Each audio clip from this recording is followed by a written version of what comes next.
It's Sunday, December 22nd, 2019. This is All About Your Benjamins, and welcome to your weekly mixtape and weekend review.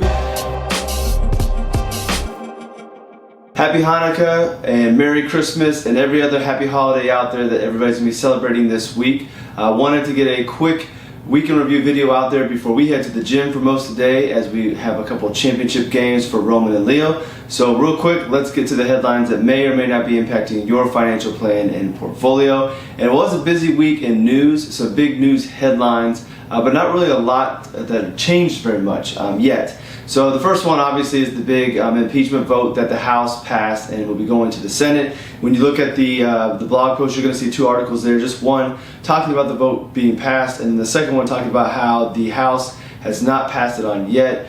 Speaker Pelosi is going to wait until she finds more out about what the process is going to look like before she puts it on. So good chance we're going to start this year out with this going on, getting passed to the Senate. We'll see what happens there. It's going into an election year. Does anything really happen? Is this just news headline? Is this strategy for the upcoming election? Who knows? I'm not a politician. I hate politics, so I'm not going to pretend to know. But the one thing to take away from this is the market did very little. It was actually up on the day of the impeachment vote, and we're sitting at all-time highs, which tells you that, at least from an investor standpoint, those controlling Wall Street are not paying too much attention to that right now. I've got to imagine if things progress, maybe there is a little bit more action. But I think I mentioned this on a video or two ago. I was at the New York Stock Exchange last month, and we talked to Art Cashin, who is a long-time trader on the floor, and we asked him about the comparison to the Nixon impeachment to what's going on now. And he said it was nothing the same. He said back then everybody was on the floor, the trading floor, the stock exchange was paying attention,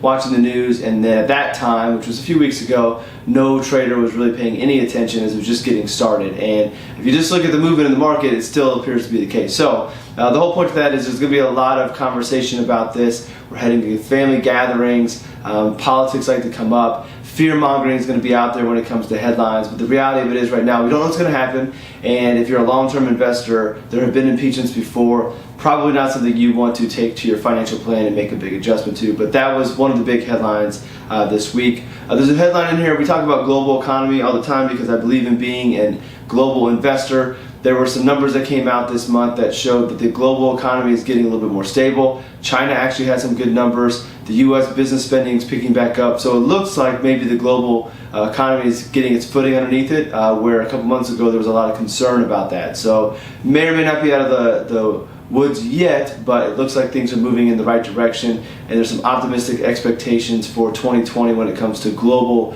GDP. So another reason to be a global investor, not that we want to try to time the markets and change our portfolios with things we think might happen. It's better to just be globally diversified. But if you've been a U.S. investor, heavily invested in the U.S., suffering from home country bias, it may or may not be time to revisit having international exposure inside your portfolio if you don't. If you remember, home country bias says that investors invest more in their home country than they should. The reason being, we're comfortable with that, we know more about it, it just seems more natural, where there's a lot of growth outside of the U.S., and we want to make sure we have exposure to that. So that is the update on the global economy, some positive news there.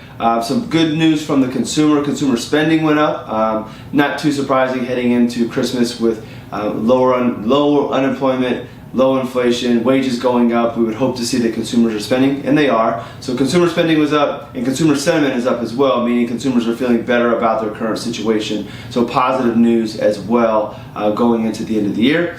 And the final thing is the Secure Act was attached to the budget bill that was passed. And the Secure Act is designed to try to help the retirement picture in the U.S. And there's a lot of little nuances in there. If you head over to justincastelli.io, I put together a blog post for financial advisors. I've actually linked to it in the mixtape below. But I put the resources together for financial advisors to know more about it, but it's not a bad thing for you to know about it as well. I'm also working on getting Professor Jamie Hopkins on the podcast next week to talk about the Secure Act. But real quick, a couple of things. Within the Secure Act, there's going to be some changes to inherited IRAs. They're not going to allow you to stretch it out over long periods of time going forward if you're a non-spouse. Meaning if you inherit an IRA from your parents, you're not going to be able to stretch out over your lifetime anymore. It's going to have a 10-year period to it. There's going to be a change to RMDs beginning next year. RMDs will not be taken until 72, but if you're already taking your grandfather in under the old age, you don't get to stop it for a year or two.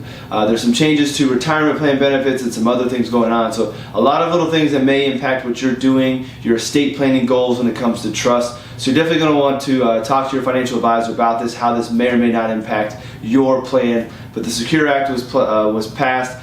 Depending on your stance, it may or may not have done much for the overall public, but nonetheless, there's some things we need to look at. So that is it for this week's mixtape. The week in review video. Be sure to check the show notes below with all of the articles that we just discussed, along with some great blog posts from my friends from around the financial blogosphere. If you're listening to this on your Amazon device, head on over to allaboutyourbenjamins.com to catch all those blog posts. Wherever you're consuming this, Amazon, YouTube, be sure to subscribe and like, share with your friends. I'm trying to grow the audience in 2020 to reach more people and spread the word. So I want to thank you for watching. Thank you for a great 2019, even though it's not over yet. I'll thank you again next week. But wish you all happy holidays, and I will see you all after the holiday.